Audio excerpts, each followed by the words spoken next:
Bats and balls returned to the East Bay in June as the Oakland Coliseum's former tenants struggled to come to terms with life in a minor league facility.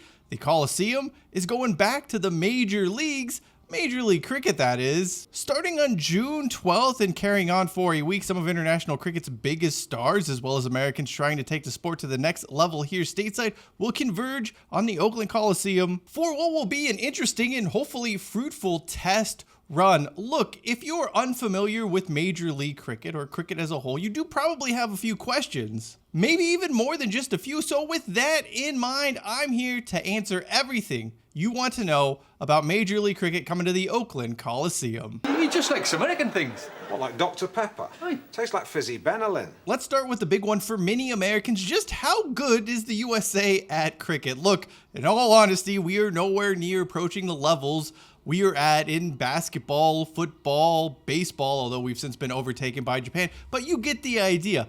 America is not king of the hill. That makes a lot of sense. A lot of nonsense. Woof, I can't believe they're dusting that off for a reboot. Anyway, though, America is not king of the hill when it comes to cricket. Talent and pathways are being developed. Organized cricket is still very much early doors in the process of establishing itself stateside. However, and I'm not even joking when I say this, America has a better shot at winning a T20 World Cup in cricket before reaching a World Cup final in soccer. As it stands, the USA does look as if it has a realistic shot at reaching the 2027 ODI Cricket World Cup. So yeah, America isn't great at cricket as it stands today, but we're not terrible either. Some of the uptick in fortunes for USA Cricket has to be attributed to the launch of Major League Cricket in 2023. Last year saw it gain List A status recognized by cricket's governing body, the ICC, meaning it was actually a real league, not just a bunch of players coming over and getting paid to play. There's also no denying that having American players go up against and playing alongside some of the world's best has been beneficial, but we'll get to them in a minute. The other question a lot of people have is just how does cricket work? And here's the deal. There are lots of videos and articles out there from people who are more talented and knowledgeable than I on this subject. I would urge you though to hold off on that. Don't go into watching MLC thinking you know what you are looking for. Just go, watch, take it all in, and use that big, beautiful brain humans were blessed with to put the pieces of the puzzle together. Learning a sport for yourself in real time gives you a better understanding if you actually like what you're seeing or not. Think about when you were a kid, you didn't go in and study all the rules to kickball before diving in head first. You watched others on the playground play it. If you thought it looked cool, you joined in, and if you didn't, you moved on to tetherball or something else. To that end, don't worry about what you don't know in regards to cricket. If you're going out to the Oakland Coliseum, just take it all in and see if it captures your imagination or attention. Let's be real here. Major League Cricket isn't for everybody, but if it is for you, if you do find yourself interested in what happens at the Coliseum, then do the research, then learn more about the rules and the history of the sport. The next question, what makes T20 cricket so enjoyable to watch? So outside of the rules and the logistics of the sport, the thing that has drawn me into this format of the sport of cricket has just been the momentum swings. It's going to sound weird when I say this, but T20 cricket has a lot in common with basketball as it relates to how momentum shifts almost at the drop of a dime. The action and pace of basketball when compared to cricket, totally different, two wildly different things, but just how quickly a game can turn off of one or two moments is very similar. And it just seemingly happens out of nowhere. You'll have a batting partnership that is cruising along in the crease, looking like they're gonna hit a gazillion runs, and then one of those two batters gets out, and a few balls later, another wicket is taken, and in a few mere moments, the game has been turned upside down. At nearly any point of time in a T20 cricket match, things can change. And a lot of that has to do with this constant struggle between risk and reward. One of the issues with baseball's analytic evolution is that nearly everyone takes the statistically safe option. That's what the data told me to do, and it's okay. It makes sense. I'm not going to say it doesn't make sense, but it's not always fun. Yes, there are analytics in cricket. I'm not going to deny that. However, the fact each delivery carries with it such a huge variable in outcomes, potentially 1 of 11 batters getting out to the batting team scoring up to 6 runs, just creates a more impactful dynamic between batter and bowler. MLC matches, like all matches in the T20 cricket format, just wind and snake around like a river, and you're never quite sure which direction it's going to end up taking, and that is what really makes this so enjoyable to watch. Many out there are probably wondering, how is the Oakland Coliseum going to be set up for cricket? And as far as the wicket is concerned, that area where the bowling takes place, it'll run sort of from center field down to home plate, just running that parallel where the home plate and pitcher's mound was, although I think it'll be further out than that. It's also been mentioned the Coliseum will feature ICC regulation boundaries. As far as seating is concerned, the lower bowl is going to be open, except the area directly behind home plate will be tarped off for a batter's eye. There will also be a few premium sections, but if you've ever been to the Oakland Coliseum, you more or less know what to expect here. Do you get to keep balls hit into the stand? No, absolutely not. Cricket is super persnickety about their balls. Giggle if you must. Seriously though, don't mess with their balls. I don't want to get into this whole thing, but if a ball reaches the stands when it's been hit for a 6, you gotta throw that thing back out on the field. Like no one is taking home a souvenir, at least as it relates to a ball batted out of the field of play. What should you know about Major League Cricket teams? I know those running MLC probably don't want me to say this, but I'm going to say it anyway. Teams just don't matter right now. They may have cities in front of their names, but it really means nothing. This is a traveling cricket show with stops in Oakland, Florida, and Texas this year. The plan is for this to change by the end of the decade. Franchises will play in their dedicated home markets, and that'll certainly be a positive step for this league. Obviously, you have Indian Premier League franchises holding a stake in a few of those MLC teams. New Zealand Cricket has announced it plans on launching an MLC franchise in the next couple of years.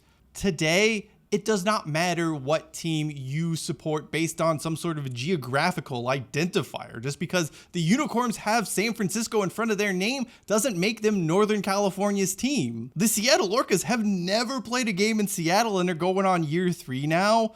I know the league hopes to get there one day, but for new fans, I'm going to tell you focus more on the next question and not about the teams. And the next question is, what do you need to know about the players in MLC? And let me tell you something, there are some awesome players playing in Major League Cricket.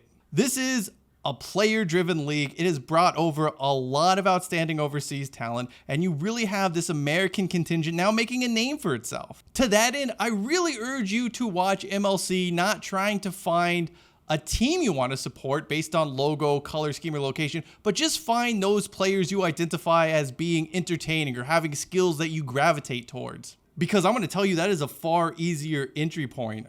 It is more likely you just identify a few players and they become your guys. And if there are 2 or 3 of them on the same team, then that's likely going to become your MLC team. Because as I've mentioned, like teams attached to cities have no little connection to those cities. With that in mind, here are some of the MLC players that I find to be extremely entertaining. These are the guys that when I sit down and watch a match, they're who I gravitate towards. From the American side, you have to start with Aaron Jones, right? You could even argue he's the Aaron Jones of Major League Cricket. That was a bad joke. I don't even know how that would work out logistically. Moving on though. There's also San Francisco Unicorns captain Corey Anderson. He's awesome. I mean, I know he's a Kiwi, but he plays for the US these days. If you don't know Saurabh Netravalkar's story, it's incredible. The Oracle engineer who also gets to play pro cricket, hell of a bowler. Similarly, Ollie Khan, he's great. Harmeet Singh, the spin wizard. You can say America's got some talent, at least as it relates to cricket. Now, on the international player side of things, I guess you got to start at Glenn Maxwell, great batter, and as a bowler, he's been playing around with this knuckleball type delivery that is just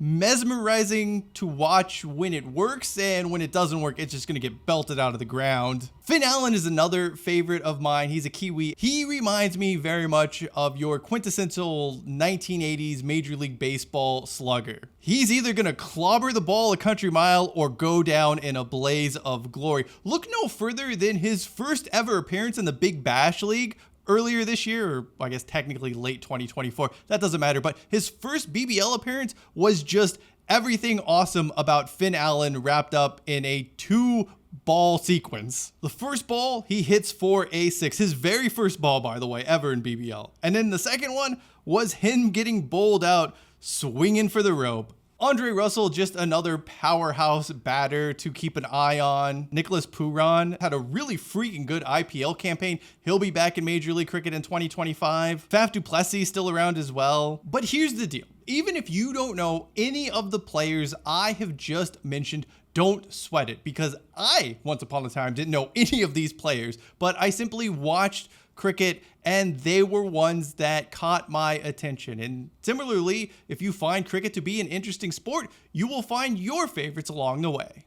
Next question, 6 p.m. PST start times. Really? Yes, indeed. Those MLC contests, at least the weeknight ones, will start at 6 p.m. locally. That is not ideal in Oakland with all of the traffic and difficulties getting around the general Bay Area. Then again, don't worry about showing up on time. Don't worry about being there for the first delivery, because one of the things I have learned watching T20 cricket in recent times is that really no one is showing up for the start of these games. A lot of the time, even in the biggest leagues out there like the IPL, they begin in front of a half full venue, which fills in over time. And by the start of the second innings, that's when the crowd is at its highest. Being late is just, I guess, part of the experience, even though as someone who wants to stay and see every second of a game I've paid for a ticket, I don't really get it. But again, it's a 6 p.m. start time in Oakland. Like, good luck getting there if you get off of work at 5 p.m. or 5:30 p.m.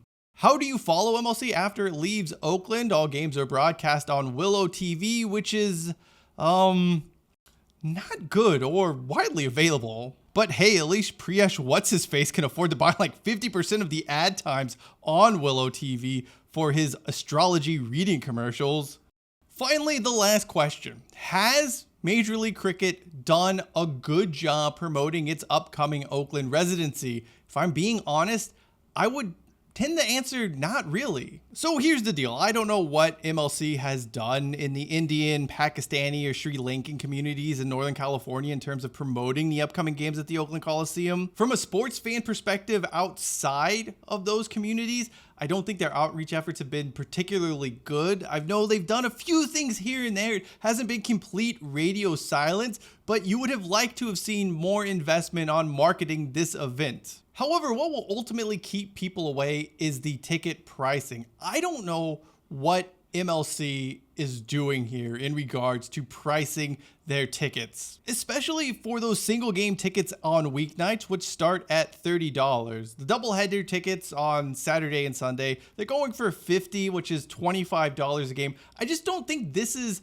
the right price here. For starters, single game tickets at Grand Prairie and Broward later on in the year start at $15. Yet MLC is more than doubling that price in a market they've never ran before and mostly sees cricket as a novelty. To me, simply put, this is just bad business. You could have one existing fan of cricket pay $30 for a ticket to go see MLC at the Oakland Coliseum, or you could have 6 people buy a $5 ticket. Sure, those buyers are mostly going to be curious onlookers, but you know the existing fan will be there regardless of the price, and if at least one of those 5 other ticket buyers becomes a fan willing to pay more down the line or attend more games down the line, the decision to price these games lower would have definitely been worth it. I just don't see the strategy behind these, I think, absurdly expensive tickets for MLC games in Oakland. That being said,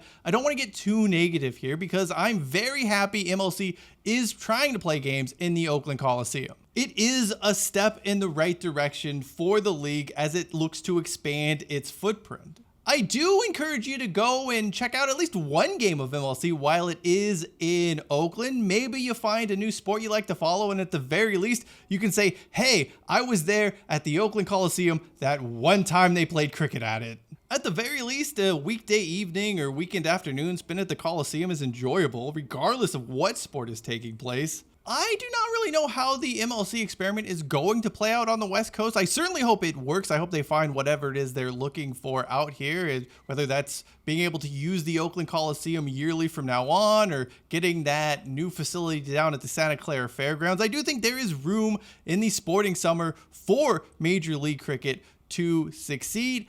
I just don't think that $30 ticket price was the way to go in 2025, but what are you gonna do? Anyway, thank you for watching this video. If you would like to know more about the story of what really happened to Oakland and the East Bay, you can check out the video in the upper left-hand corner of your screen. Until next time, I'm Cheyenne Hollis. This is the Touchback, and hashtag take it out to the 25. I mean, I don't know, hashtag let's go to Snicko or whatever they call Ultra Edge, like all of the million names. I don't really know. There's some generic cricket term. You can enter it in yourself. Anyway, that will do it for me. And yeah, check out Major League Cricket.